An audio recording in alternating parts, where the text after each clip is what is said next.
السلام علیکم ورحمۃ اللہ وبرکاتہ۔ عزیزو دوستو، آپ سب کا ہمارے یوٹیوب چینل ادب کی روشنی میں خیر مقدم اور ویلکم ہے۔ دوستو، آج ہم بہت ہی امپورٹنٹ اور بہت ویویائی سوالات لے کر آئے ہیں جو میٹرک کے امتحان میں لگ بھگ پوچھے جاتے ہیں۔ آپ لگ بھگ کچھ سوالات ہیں، ان سبھی سوالات کو اگر آپ دیکھ لیں گے تو یقین مانیے کہ آپ کا 15 نمبر پکا ہے، کہیں نہیں جانے والا ہے۔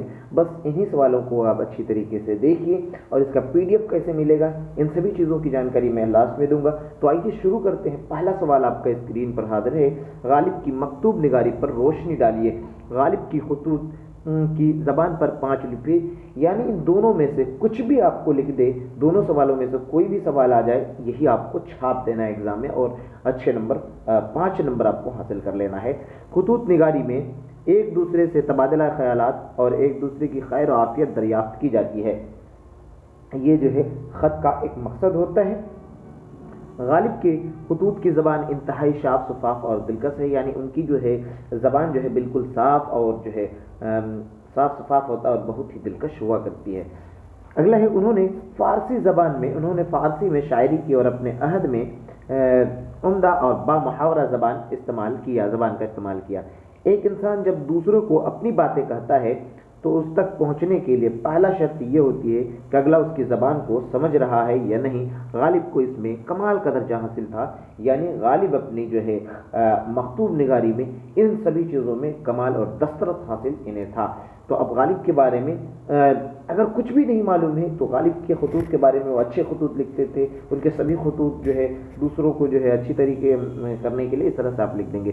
اگلا سوال جو ڈاکٹر بھیم راؤ امبیڈکر کے آئینی خدمات پر پیش کریں۔ کبھی کبھی یہ سوال ڈاکٹر بھیم راؤ امبیڈکر کی جیونی کے بارے میں بول دیتا ہے، تو اگر آپ جیونی کے بارے میں بول دیں تو آپ یوں لکھ سکتے ہیں، ڈاکٹر بھیم راؤ امبیڈکر کا نام لکھ دیں گے، ان کی بیوی کا نام لکھ دیں گے، ان کی اماں حضور کا نام لکھ دیں گے، ان کے کیا کہتے ہیں ان کے دادا کا نام لکھ دیں گے، کتنے سال کی عمر میں ان کی شادی ہوئی تھی اور کس سے شادی ہوئی تھی، کتنے سال کی عمر میں شادی ہوئی تھی، کتنے سال میں کی عمر میں جو انہوں نے اسکول میں داخلہ لی، اتنی چیزیں لکھ دیں گے تو اب کافی ہے۔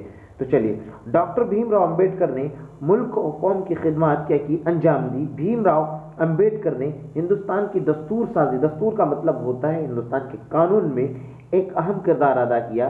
اس کے علاوہ دستور ہند میں سیکولرزم کا تصور پیش کر کے ہندوستان کے کثیر مذہبی اور کثیر لسانی معاشرے میں مساوات پیدا کرنے کی کامیاب کوشش کی۔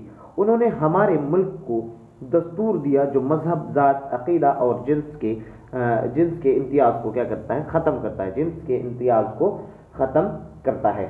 تو دوستو پھر چلتے ہیں اگلے سوال کی طرف، جو کہ بہت ہی امپورٹنٹ ہے۔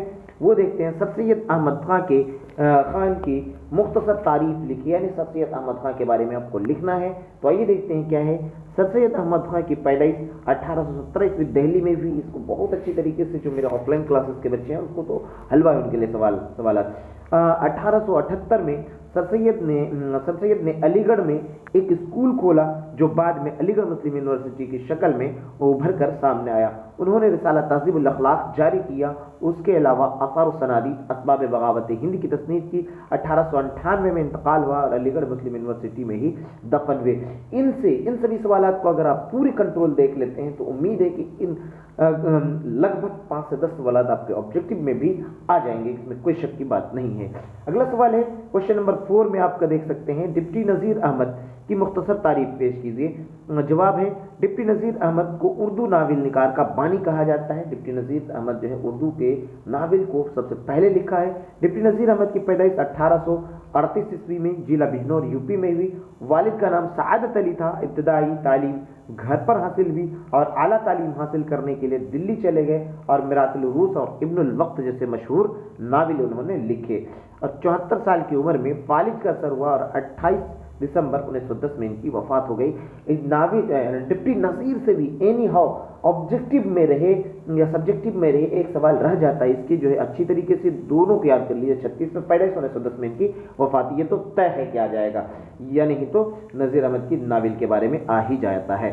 اگلا سوال ہے کوشچن نمبر 5 میں کچھ سوالات ہیں، پورے سوال کو غور سے سنیے گا، غور سے دیکھیے گا اور بار بار پڑھیے گا۔ امید ہے کہ آپ سبھی سوالات کو ایگزام میں چھاپ کے آئیں گے۔ ادب کی پہچان کے حوالے سے اور